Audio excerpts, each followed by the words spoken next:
जी, हमारा आज का जो टॉपिक है वो साइक्लोन की दूसरी टाइप है। पहली टाइप हम लोगों ने ट्रॉपिकल साइक्लोन कवर कर ली हुई है और ट्रॉपिकल साइक्लोन को लो लैटिट्यूड साइक्लोन भी कहते हैं और उसके अलावा इसको ट्रॉपिकल स्टॉर्म भी कहते हैं। दूसरी टाइप जो साइक्लोन की है जो आज डिस्कस होनी है उसको टेम्परेट साइक्लोन कहते हैं, क्योंकि ये टेम्परेट रीजन में फॉर्म होता है। और टेम्परेट साइक्लोन का दूसरा नाम जो है इसको फ्रंटल साइक्लोन भी कहा जाता है। इसको एक्स्ट्रा ट्रॉपिकल साइक्लोन भी कहते हैं कि ट्रॉपिकल एरिया से हट के फॉर्म होगा। उसके अलावा इसको वेव साइक्लोन भी कहते हैं। ओपन वेव स्टेज की बेस के ऊपर इसको ये नाम दिया जाता है। इसको जैसे ट्रॉपिकल साइक्लोन को लो लैटिट्यूड साइक्लोन कहा जाता है, इसको मिड लैटिट्यूड साइक्लोन भी कहा जाता है। तो ये मल्टीपल नाम हैं और इन नामों को इस्तेमाल करते हुए क्वेश्चन आ सकता है। इसके लिए जो आप बुक रेफ़र करेंगे वो मैं आपको प्रोवाइड भी कर सकता हूँ थ्रू व्हाट्सएप। अगर आपके पास अवेलेबल नहीं है पीडीएफ फॉर्मेट में आप ले लीजिएगा। डी ब्लीच की जो फिज़िकल ज्योग्राफी है उसमें से आपने इसका लाइफ साइकिल जो है सिर्फ उसको फॉलो करना है for your paper point of view. ठीक है। उस हवाले से आप देखेंगे कि उसमें पहले वो एक life cycle of mid latitude cyclone के बारे में जो इंट्रोडक्टरी रिमार्क्स देगा वो यही होगा कि मिड लैटिट्यूड रीजन में जो है वो स्पायरल बैंड्स ऑफ क्लाउड्स जो नज़र आते हैं और ये इंडिकेशन होती है क्लाउड्स की, इस तरह की स्पायरल फॉर्मेशन की, कि वहाँ पे कोई एक्स्ट्रा ट्रॉपिकल साइक्लोन जो है उसकी फॉर्मेशन हो रही है। इस हवाले से जो आपको वीडियोस पहले व्यू करने के लिए कही हैं उसमें एक चीज़ ध्यान में रख लीजिए, मतलब लेक्चर से पहले हम लोग इसको बेस बना लें कि एक आपको जेट स्ट्रीम के बारे में वीडियो जो है वो मैंने शेयर की है। एक ओवरव्यू आपको वेव साइक्लोन का कोई 1 मिनट की वीडियो जो है वो यूट्यूब पे मेरे चैनल पे भी पड़ी है, उसको आप पहले व्यू कर लें। ठीक है। प्रीवियस चैप्टर्स को अगर आप बेस बनाते हैं तो उसमें हम जिस रीजन की अभी बात करेंगे या जहाँ पे ये साइक्लोनिक फॉर्मेशन होती है तो उसमें एक तो सब ट्रॉपिकल हाई प्रेशर बेल्ट हम लोगों ने पढ़ी थी, 30 डिग्री लैटिट्यूड नॉर्थ और साउथ पे फॉर्म होती है। और उसके बाद पोलर हाई प्रेशर बेल्ट की भी हमने बात की हुई है जो 90 डिग्री नॉर्थ पे है। इन बिटवीन सब पोलर लो प्रेशर बेल्ट है जो 60 डिग्री नॉर्थ और साउथ पे लोकेटेड है। अब इसकी तरफ आने वाली अगर हवाओं को हम बात करते हैं तो उसमें जो सब ट्रॉपिकल हाई प्रेशर बेल्ट से आने वाली हवाएं हैं ये गर्म हवाएं हैं और ये वार्म एयर जो है वो वार्म एयर वासिस को रिप्रेजेंट करती है। और दूसरी तरफ से पोलर हाई प्रेशर बेल्ट से आने वाली कोल्ड एयर है जो कि इंटरैक्ट कर रही है। और अब जब हम लोगों ने प्रेशर बेल्ट पढ़ी थी तो इसी सब पोलर लो प्रेशर बेल्ट को हमने पोलर फ्रंट का नाम भी दिया था। अकॉर्डिंगली इन साइक्लोन्स को फ्रंटल साइक्लोन्स भी कहते हैं। और फ्रंटल रेनफॉल में भी इसका डिस्कशन हुई। फ्रंट्स इसमें एक मरतबा से रिवाइज होने, अगर आपका कॉन्सेप्ट एयर मासेस का और फ्रंट्स का क्लियर है तो आपको कोई प्रॉब्लम नहीं होगी इन अटेम्प्टिंग दिस क्वेश्चन। उस हवाले से एक चीज़ में रख लीजिए, हम जिस रीजन की बात कर रहे हैं वो सब polar low pressure belt area है। और अगर इसका लेटरल व्यू देख लिया जाए तो वही चीज़ है कि ये 90 डिग्री की हाई प्रेशर बेल्ट है, पोलर हाई प्रेशर बेल्ट। और इस तरफ जो है वो सब tropical high pressure belt 30 degree की। और हवा जो है वो आ रही है एक सब ट्रॉपिकल हाई प्रेशर बेल्ट से वार्म एयर और सब पोलर लो प्रेशर बेल्ट की तरफ पोलर हाई प्रेशर बेल्ट से एक विंड जो आ रही है वो कोल्ड विंड आ रही है। And the warm air being less dense is actually rising up. जहाँ तक ओवरऑल सर्कुलेशन पैटर्न की बात है यहाँ पे सिंकिंग एयर है, इधर भी सिंकिंग एयर है। तो ये जो अपर राइजिंग एयर है ये बेसिकली क्या कर रही होगी, ये अपर एटमॉस्फेयर में जाके डाइवर्ज करेगी। और डाइवर्जेंस जो है वो towards polar high pressure belt भी है और पोलर लो प्रेशर बेल्ट से सब पोलर लो प्रेशर बेल्ट से सब ट्रॉपिकल हाई प्रेशर बेल्ट की तरफ भी है। इनको हमने मुख्तलिफ नाम भी दिए थे सर्किट्स को। इसको पोलर सेल का नाम दिया था और इसको फेरल सेल का नाम दिया था, जो सर्कुलेशन ये इन बिटवीन अपर एटमॉस्फेरिक और लोअर एटमॉस्फेरिक कंटिन्यू कर रही है। इसको बेस बनाने की वजह यह है कि जब आप डायग्राम को देखेंगे किताब में तो वो आपको थोड़ा सा टिल्टेड एक बॉक्स के तौर पे मिलेगा।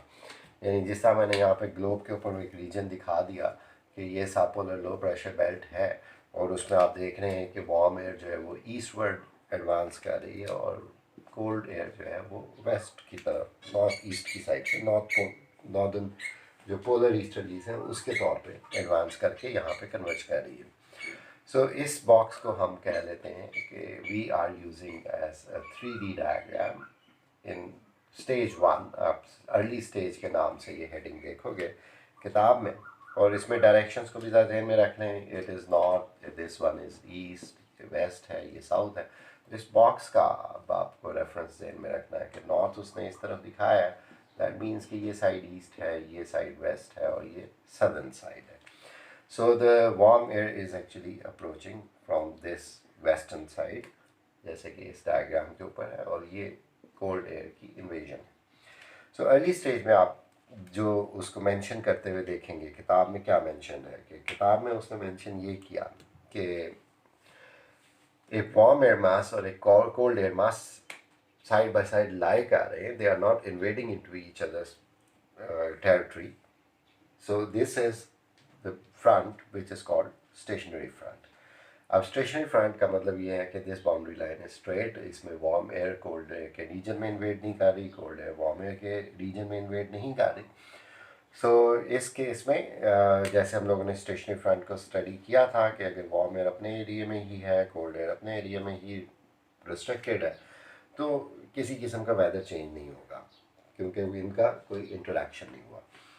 अब मेन चीज़ यहाँ पे आती है कि किताब में आपको ये रेफरेंस मिलेगा कि upper atmospheric divergent air flow causes surface disturbance.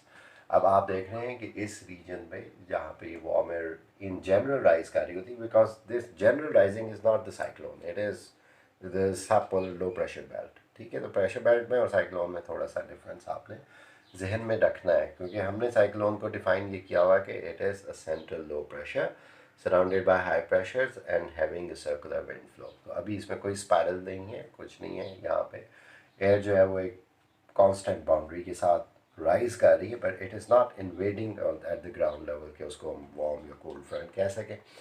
So it is actually the stationary front.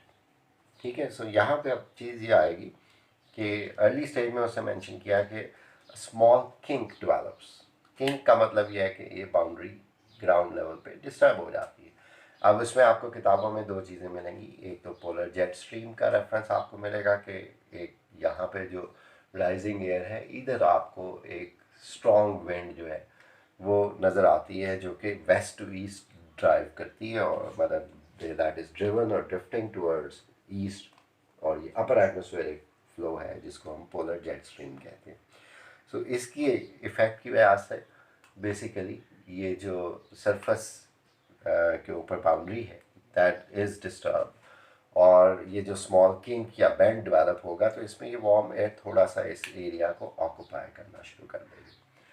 सो जैसे ये सरफेस साइक्लोनिक मोशन डेवलप होती है, ये किंक जो है ये एनलार्ज होगा, यानी डिस्टर्बेंस बढ़ेगी, और डिस्टर्बेंस बढ़ने का मतलब ये होगा कि यहाँ पे एक रीजन ऑफ इन्वेजन बन जाना है या बाउंड्री ऑफ इन्वेजन बन जानी है कि जिसमें ये वार्म एयर जो है वो इंट्रूड हुई है।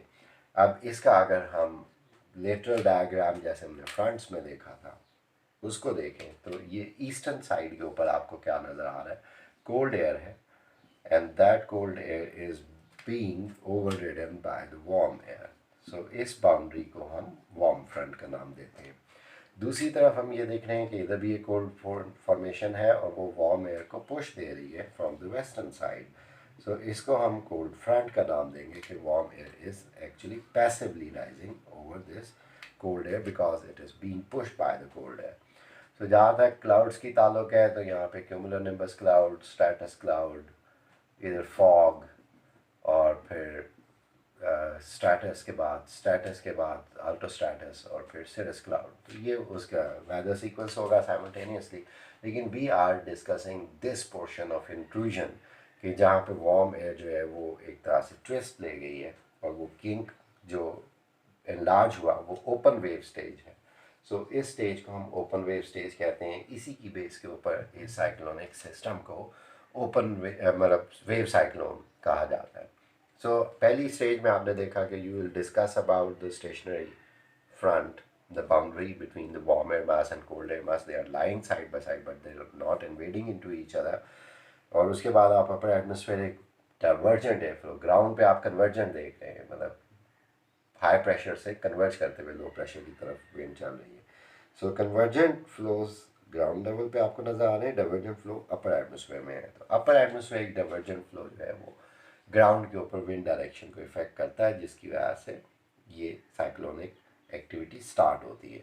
So the open wave stage, इसको अगर हम बेस बनाएं तो हम बात ये कहेंगे कि ईस्टर्न साइड के ऊपर जो है वो वार्म फ्रंट की फॉर्मेशन हो गई है, वेस्टर्न साइड के ऊपर कोल्ड फ्रंट की फॉर्मेशन हो गई है. सो ये जो सेंट्रल पोर्शन है, it is the central low pressure where the air is rising, और क्लाउड की फॉर्मेशन हो गई और उसके साथ रेनफॉल एसोसिएट हो गई, whereas the cold air is actually representing the surrounding high pressure. So इसको हम साइक्लोन से रिजेंबल करते हैं. उसके बाद नेक्स्ट स्टेज जो आती है वो आती है, उसको नाम दिया जाता है ऑक्लूडेड स्टेज. आपने आउटलाइन को फॉलो करना. वो पहली स्टेज जो थी वो अर्ली स्टेज थी. उसके बाद सेकंड स्टेज को ओपन वेव स्टेज कहा जाता है, और इसमें फॉर्मेशन हो जाती है वार्म फ्रंट की ईस्टर्न साइड की तरफ और कोल्ड फ्रंट की वेस्टर्न साइड की तरफ. इसके बाद नेक्स्ट जो स्टेज आती है उसको ऑक्लूडेड स्टेज कहते हैं. जैसे हम लोगों ने ऑक्लूडेड फ्रंट पढ़ा था, और उसमें क्या था कि कोल्ड एयर के साथ फॉर्म होने वाला एक फ्रंट जो कि वार्म एयर उसके ऊपर राइज कर रही है, ये वार्म फ्रंट है. And this cold air, if it joins the cold air in the eastern side, जैसे यहाँ पे कि ये वाली कोल्ड एयर इन्वेड करते करते इस कोल्ड एयर के साथ कॉन्टैक्ट में आ जाती है, जो वार्म एयर इंट्रूड कर रही थी उसका पैसेज ब्लॉक हो जाता है, और वो वार्म एयर जो यहाँ पे इंट्रैप हुई है वो अबव द सरफेस सिर्फ आपको अब नज़र आ रही है, एट द ग्राउंड लेवल नज़र नहीं आ रही. दैट मीन्स कि जो वार्म एयर की सप्लाईज हैं इनटू द कोल्ड रीजन वो कट ऑफ हो चुकी हुई हैं. सो ऑक्लूडेड स्टेज में हम लोगों ने जो बात की थी वो यही थी कि when the cold front and the warm fronts are joined together they form an occluded front. तो उसमें आपको वही cirrus cloud, altostratus, stratus cloud, fog नहीं मिलेगी, क्यूमुलोनिम्बस क्लाउड. ये ऑक्लूडेड के करेक्टरिस्टिक्स थे फ्रंट्स के टॉपिक में. वही चीज़ यहाँ पे स्टेज में आपको डिस्कस करनी है कि this cold snub nosed cold air and the cold front moves faster than this warm front and overtakes it in the center of this cyclone. So यहाँ से जो साइक्लोनिक एक्टिविटी है, ये बेसिकली जो ऑक्लूडेड फ्रंट है, ये majority of the cyclone को represent करता है कि अपनी एक मेच्योर फॉर्म पे या स्टेज तक पहुँच चुका है. ओके, अब चूंकि यहाँ पे साइक्लोनिक एक्टिविटी ये है कि वार्म एयर जो है वो अपर एटमोसफेयर में लिफ्ट ले चुकी हुई है, फर्दर वार्म एयर उस एरिया में एंटर नहीं हो रही. सो नेक्स्ट स्टेज जो आती है उसको डिसिपेटिंग स्टेज कहते हैं. ठीक है, कि साइक्लोन ने डिसिपेट करना, डाई आउट होना, क्योंकि यहाँ पे जो एनर्जीज है साइक्लोन की जो मूवमेंट है वो डिपेंड कर रही है डेंसिटी ऑफ एयर के ऊपर. कोल्ड एयर वार्म एयर की डेंसिटी कंट्रास्ट मेंटेन रहेगा, डिफरेंस रहेगा, तो वार्म एयर राइज करेगी. जब वार्म एयर अपर एटमोसफेयर में जाके कूल डाउन होना शुरू हो गई है, मज़ीद वार्म एयर आ नहीं रही, सो डेंसिटी जो है वो उसका जो कंट्रास्ट है वो रिड्यूस होना शुरू हो जाएगा. दैट मीन्स के साइक्लोनिक एक्टिविटी की इंटेंसिटी कम हो जाएगी. सो आप डिसिपेटिंग स्टेज में ये देखेंगे कि जो वार्म एयर कोल्ड रीजन में उस बाउंड्री लाइन को क्रॉस करके एंटर हो गई थी, that has been trapped bye the cold air. ठीक है जी, और यहाँ पे वो वही वार्म एयर का रीजन, वेस्ट इंडीज़ की बेल्ट, वेस्ट से आने वाली विंड्स सब ट्रॉपिकल हाई प्रेशर बेल्ट से आ रही हैं. So this has been actually lifted aloft. अब ये एक तरह से आप कह सकते हैं कि ग्राउंड सरफेस है, और ऊपर जो है वो वार्म एयर हवर कर रही है, but it is starting cooling. So उसकी कूलिंग की वजह से ऐसा डेंसिटी कंट्रास्ट जो है वो मेंटेन नहीं रह सका, और साइक्लोन जो है वो डिसिपेट हो जाएगा. सो ये 4 स्टेजेस हैं जो आपने डी ब्लीच की किताब में, बाजवा ने एज इट इज़ उसको कॉपी किया हुआ है. अगर आपके पास बाजवा की किताब है आप उससे फॉलो कर लें. डी ब्लीच की किताब अगर आपके पास नहीं है, मैं इस वीडियो के साथ व्हाट्सएप नंबर देता हूँ, आप उस पर व्हाट्सएप करके मुझसे PDF में बुक्स मंगवा लें, ताकि आप जो है वो इस क्वारंटाइन पीरियड में मैक्सिमाइज़ कर सकें चीज़ों को. अब नेक्स्ट चीज़ जो आती है, लास्ट हेडर, वो है weather associated with the temperate cyclone. जो वेदर हम लोगों ने वार्म और कोल्ड फ्रंट में पढ़ा, जब फ्रंट्स का टॉपिक डिस्कस हुआ था, वार्म एयर जब राइज कर रही थी ग्रेजुअली और पुश कर रही थी आगे की तरफ, और एक ग्रेजुअल सा ग्रेडियंट बन रहा था कोल्ड एयर के साथ, तो इस पे स्प्रेड आउट हुए हुए क्लाउड्स बने थे, जैसे सिरस क्लाउड है, फिर अल्ट्रोस्टैटस क्लाउड है, फिर स्ट्रैटस क्लाउड है, फिर फॉग है। ठीक है, ये क्लाउड टाइप्स भी आपकी रिवीजन में आ गई। और उसके बाद यहाँ पे आपने कोल्ड फ्रंट की बात की थी कि कोल्ड एयर जो है वो एक्टिवली अगर पुश करते हुए वार्म एयर को राइज करवा रही है, तो इससे बनने वाला एक टावरिंग क्लाउड होगा जिसको क्यूमुलो निम्बस क्लाउड कहते हैं, और इसको टावर एनुअल हेड भी कहते हैं, टावरिंग क्लाउड भी कहते हैं। ये क्लाउड्स की फॉर्मेशन होगी। Now this system is advancing from the west. जैसे हम पाकिस्तान में बात करते हैं कि सर्दियों की बारिश वेस्टर्न डिस्टर्बेंसेस से आती है या उन साइक्लोन से आती है जो बहेरा रोम या मेडिटेरेनियन से आती है। तो वो कौन से साइक्लोन्स हैं? वो यही टेम्परेट साइक्लोन्स हैं जो कि during the winters Mediterranean region से ओरिजिनेट हो रहे होते हैं। They are steered by the polar jet stream जो कि वेस्ट टू ईस्ट आ रही है, and that actually sends these cyclones towards Pakistan. उसमें आप देखेंगे कि जो मिडल ईस्टर्न कंट्रीज़ हैं वो पर रिलेटिवली ज़्यादा बारिशें हो रही होती हैं। जब सर्दियों का मौसम होता है, के में बलूचिस्तान में ज़्यादा रेनफॉल और स्नोफॉल इसकी वजह से हो रही होती है। पंजाब में और सिंध में रिलेटिवली कम हो रही होती है क्योंकि इनकी इंटेंसिटी उस वक्त तक काफ़ी रिड्यूस हो चुकी होती है। यही चीज़ जो है ये वेस्टर्न डिस्टर्बेंसेस भी कहलाती हैं। सीक्वेंस क्या होगा कि जब भी टॉप टेम्परेट साइक्लोन किसी एरिया से गुजरता है तो पहले सिरस क्लाउड्स ऑब्जर्व होते हैं, उसके बाद अल्ट्रोस्ट्रैटस क्लाउड आना शुरू हो जाता है, आसमान ढकना शुरू कर देता है।